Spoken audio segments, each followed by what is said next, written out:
मेरी ये प्यार की कहानी आज से 6 साल पुरानी है, जब मैं अपने घर से दूर रहकर पढ़ाई करने दिल्ली आया था।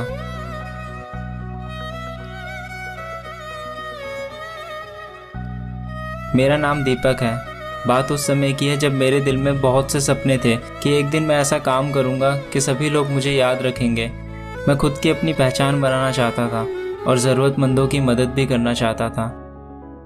मैं अपना ज़्यादातर खाली समय फेसबुक चलाने में बिताता था और एक दिन जब मैं रोज़ की तरह फेसबुक चला रहा था तब मुझे एक लड़की की फ्रेंड रिक्वेस्ट आई।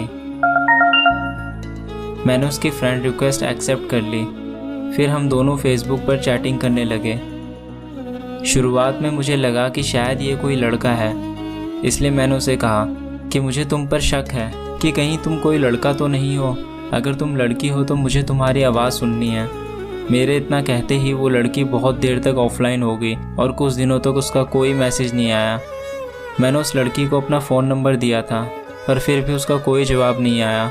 अब मुझे यकीन हो गया था कि वो कोई लड़का ही था। पर एक दिन अचानक से मुझे उस लड़की ने कॉल किया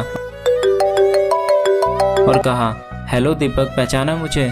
मैंने कहा, नहीं, कौन हो तुम? उस लड़की ने कहा, मैं वही हूँ जिसकी तुम आवाज़ सुनना चाहते थे। मैंने थोड़ा हड़बड़ाते हुए कहा, अच्छा तुम वही लड़की हो। आई एम सॉरी, मैंने तब तुम्हें एक लड़का समझा।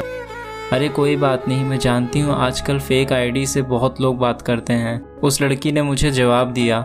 इतना कहते हुए उसने कॉल रख दिया और फिर हम दोनों फेसबुक पर रोज़ाना चैटिंग करने लगे। हम दोनों की बातें रोज़ाना होने लगी और अब मैं और वो लड़की एक दूसरे से बहुत प्यार करने लगे थे। उस लड़की का नाम पूजा था। पूजा और लड़कियों से अलग थी। वो सिर्फ मुझसे ही फेसबुक पर बात करती थी। हम दोनों एक दूसरे से बहुत प्यार करने लगे थे, पर कभी कभी हम दोनों की लड़ाई हो जाती थी और जब भी पूजा कोई गलती करती थी मैं उसे डांट देता था। वो मेरी डांट से रोने लगती थी, लेकिन मैं उसे मना लेता था। मैं हमेशा पूजा से कहता था, अगर मेरी वजह से कभी भी तुम्हें तकलीफ़ हो और मुझसे दूर रहकर तुम्हें खुशी मिलती हो तो फिर तुम मुझे छोड़कर चली जाना। लेकिन पूजा हमेशा बोलती थी, मुझे तुम्हारे साथ ही रहना है, मैं तुम्हें छोड़कर कहीं नहीं जाऊंगी। ऐसे ही 1 साल अब बीत चुके थे, पर वक्त के साथ साथ अब पूजा बदलने लगी थी। वो मुझसे बातें छुपाने लगी थी, मुझे झूठ बोलने लगी थी। मुझे ये सब बिल्कुल भी पसंद नहीं था। मैं पूजा को हमेशा बोलता था कि मुझसे कभी झूठ मत बोलना, क्योंकि जब तुम झूठ बोलती हो तो ऐसा लगता है कि जैसे तुम मुझे धोखा दे रही हो। इसलिए प्लीज़ मुझे कभी झूठ मत बोलना। लेकिन अब पूजा पूरी तरह से बदल चुकी थी। उसे मेरी बातों से कोई फ़र्क नहीं पड़ता था कि मुझे कैसा लगेगा। मुझे अब ये डर लगने लगा था कि मेरी पूजा को कोई मुझसे चुरा ना ले, कहीं वो मुझसे दूर ना हो जाए, क्योंकि मैं पूजा से बहुत प्यार करता था। मैं उसे खोना नहीं चाहता था। मेरी जान से भी ज़्यादा प्यारी मुझे अब पूजा लगने लगी थी। अब धीरे धीरे पूजा मुझसे बातें कम करने लगी थी। मैं उसे फ़ोन भी नहीं कर सकता था क्योंकि पूजा अपने पापा के फ़ोन से मुझे कॉल करती थी। फेसबुक पर भी अब वो काफ़ी देर बाद रिप्लाई करती थी। मैं अब परेशान रहने लगा था कि पूजा मेरे साथ ऐसा क्यों कर रही है। मैंने पूजा से इसकी वजह फेसबुक पर मैसेज करके पूछी तो उसने मुझे कॉल किया और कहा, तुम मुझे हमेशा खुश देखना चाहते हो ना, और मेरी खुशी में ही तुम्हारी खुशी है ना? हाँ पूजा, पर तुम ऐसा क्यों पूछ रही हो? दीपक, अब मुझे तुम्हारी कोई ज़रूरत नहीं है। मैं तुम्हारे साथ नहीं रहना चाहती। मेरी खुशी के लिए मुझे छोड़ दो।